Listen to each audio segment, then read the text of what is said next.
नमस्कार, स्वागत है आपका। फ्रांस के एक कैफ़े में एक व्यक्ति बैठकर कुछ ड्रिंक कर रहा है। एक लेडी उसको पहचान लेती है। वो लेडी उसके पास जाती है और उससे बोलती है कि आप मेरे रुमाल पर कुछ स्केच कर दीजिए और उसके लिए आप जो भी पैसे बताएंगे वो मैं आपको दे दूंगी। वो व्यक्ति बोलता है ठीक है। वो उस रुमाल के ऊपर कुछ स्केच ड्रॉ कर देता है और उसके बाद वो लेडी उससे पूछती है कि मैं आपको कितने रुपए दूँ। तो वो व्यक्ति बोलता है कि मुझे $10,000 चाहिए। जी हाँ, $10,000। वो लेडी भी एकदम ऐसे ही चौंक जाती है। वो कहती है क्या बात कर रहे हो, $10,000? इसमें कितना ही टाइम लगा है तुमको केवल 30 सेकंड का टाइम लगा, इतने पैसे क्यों मांग रहे हो? तो वो व्यक्ति बोलता है मुझे इसे 30 सेकंड में बनाने में 40 साल का समय लगा है। तो क्या आप गेस कर सकते हैं कि वो व्यक्ति कौन रहा होगा? कमेंट्स में जाइए और बताइए। जी हाँ, तो आज हम बात करेंगे पैब्लो पिकासो की और जानेंगे उनके जीवन के बारे में, उनका लाइफ कैसे रहा, उन्होंने कहाँ से सीखना शुरू किया जिससे वो अपने जीवन में 20वीं सदी के सबसे बड़े आर्टिस्ट कहलाए, और उनके जीवन से हमें क्या सीखने को मिलता है, हम कैसे अपने जीवन में वैल्यू क्रिएट कर सकते हैं, कैसे अपने जीवन में कुछ नई चीज़ें सीख सकते हैं। तो वीडियो को लाइक कर दीजिए, चैनल को सब्सक्राइब कर दीजिए और चलिए शुरू करते हैं। तो ये बात है 25 अक्टूबर 1881 की। स्पेन में एक मिडिल क्लास फैमिली में इनका जन्म हुआ। इनके पिता पेशे से एक पेंटर थे जिनको पक्षियों की प्राकृतिक सीनरी बनाने में काफ़ी अच्छा लगता था और वो उसी के एक्सपर्ट थे। और वो साथ ही साथ में एक स्कूल ऑफ क्राफ्ट था जहाँ पे वो आर्ट के प्रोफेसर भी थे। इनके पिता का मानना था कि अगर आपको कुछ भी अच्छे से सीखना है तो उसके लिए ज़रूरी है कि आप अपने मास्टर को कॉपी करें। इनके पिता को सीखने का महत्व पता था, इसलिए इन्होंने अपने बेटे को 7 साल की उम्र से ही सिखाना शुरू कर दिया। इनके पिता ने इन्हें फिगर ड्रॉ करना और ऑयल पेंटिंग करना धीरे धीरे सिखाना शुरू किया। और फिर एक दिन आता है कि जब पिकासो को अपने पिता की एक कबूतर की एक अधूरी पेंटिंग मिल जाती है और उस पेंटिंग को वो ड्रॉ करना शुरू कर देते हैं। वो जब उस पेंटिंग को ड्रॉ करना शुरू करते हैं तो उनके पिता इस चीज़ को देखते हैं और वो ध्यान से देखते हैं कि उनका बेटा कैसे उस चीज़ को ड्रॉ कर रहा है। पिकासो की ध्यान को देखकर, उनकी एक्यूरेसी को देखकर, कितनी लगन के साथ में और कितनी ध्यान के साथ में वो उस पेंटिंग को ड्रॉ कर रहे थे, और उस समय पिकासो की एज मात्र 13 साल की थी। उनकी ड्राइंग को देखकर उनके पिता इतने प्रभावित हो जाते हैं कि वो डिसाइड कर लेते हैं कि अब मैं पेंटिंग करना छोड़ दूंगा, क्योंकि मेरे बेटे में जो शख्सियत है, जो कला है, वो अब मुझसे कहीं आगे निकल चुकी है। और वो इस बात से काफ़ी प्रभावित होते हैं, काफ़ी खुश होते हैं। पिकासो की पेंटिंग्स ने धीरे धीरे लोगों का ध्यान अपनी ओर आकर्षित करना शुरू किया। और फिर वो साल आता है 1900, जब पिकासो डिसाइड करते हैं कि वो पेरिस जाएंगे, जो कि उस समय यूरोप की कैपिटल ऑफ आर्ट थी। वो पेरिस जाते हैं और वहाँ पर उनकी सबसे पहले मुलाकात मैक्स जैकब से होती है। मैक्स जैकब वहाँ पर उनके सबसे पहले फ्रेंड बने। उन्होंने पिकासो को सीखने में, वहाँ की सभ्यता को समझने में काफ़ी सहायता की। शुरुआत में दोनों ने साथ में ही रहने का निर्णय किया और उसमें वो काफ़ी परेशानियों से जूझ रहे थे। उनकी आर्थिक स्थिति काफ़ी ख़राब थी। दोनों एक ही कमरे में रहते थे। जैकब दिन में काम किया करते थे, रात में सो जाया करते थे, जबकि पिकासो के साथ में जस्ट उसका उल्टा था।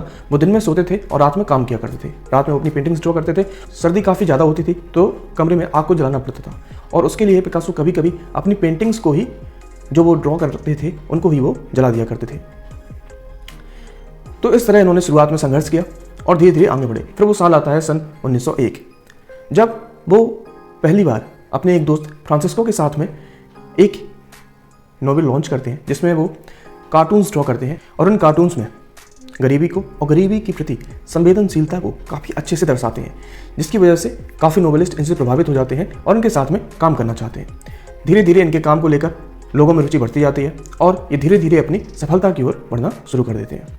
और इस समय इनके काफ़ी अफेयर्स भी रहे, जिनकी वजह से इन्हें काफ़ी परेशानियाँ भी उठानी पड़ी।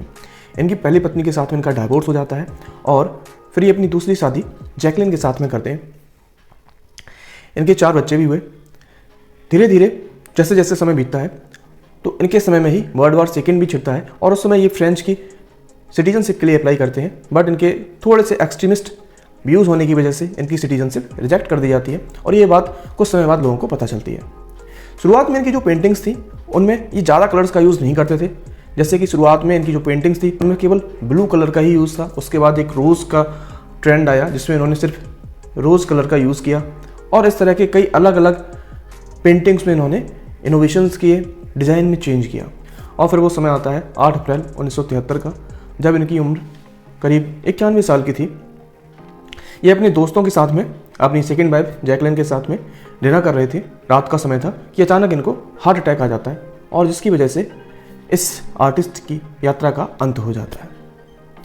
इन्होंने अपने 91 साल की उम्र में काफ़ी उतार चढ़ाव को देखा और इनके काम ने काफ़ी उपलब्धियां भी हासिल की, जिसकी वजह से इन्हें 20वीं सदी के सबसे बड़े आर्टिस्ट के रूप में जाना गया।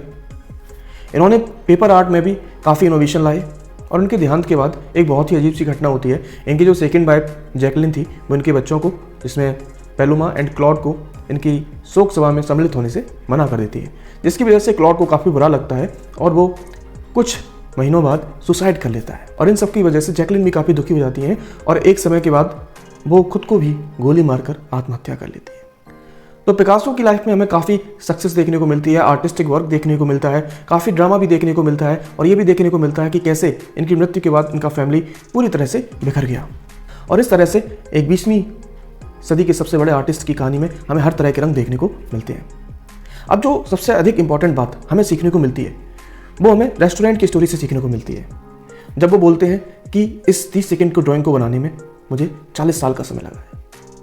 हम लोग करते क्या है कि हम लोग जब भी कोई काम सीखते हैं या उस काम को करने लग जाते हैं तो हमारे लिए वो बहुत आसान हो जाता है, और जब वो काम आसान हो जाता है हमारे लिए तो हम उसकी वैल्यू करना बंद कर देते हैं। हमें एक चीज़ यहाँ पर देखना चाहिए कि हमारी जो वैल्यू है वो तभी होगी जब हम अपने काम की वैल्यू करेंगे। और जब हम ऐसी गलती करते हैं, जब अपने काम की वैल्यू करना बंद कर देते हैं, तो उसके साथ साथ हम अपनी मेहनत का, अपनी जो वैल्यू है उसका भी उपहास करते हैं, उसको भी नकार देते हैं। क्योंकि जब भी ये आप सोचें कि आप ये काम आसानी से करने लगे हैं, तो आप ये कभी ना भूलें कि इस काम को इतनी आसानी से करने में आपको बहुत ज़्यादा समय लगा है, बहुत ज़्यादा आपने मेहनत की है, जिसकी वजह से आज वो काम आप इतनी आसानी से कर पा रहे हैं। इसलिए जब आप अपने काम की वैल्यू करेंगे तभी लोग आपकी वैल्यू करेंगे। तो आशा करते हैं वीडियो आपको अच्छी लगी होगी। कमेंट्स में जाइए, बताइए आपको वीडियो कैसी लगी। दोस्तों के साथ वीडियो को शेयर भी कीजिए। बहुत बहुत धन्यवाद।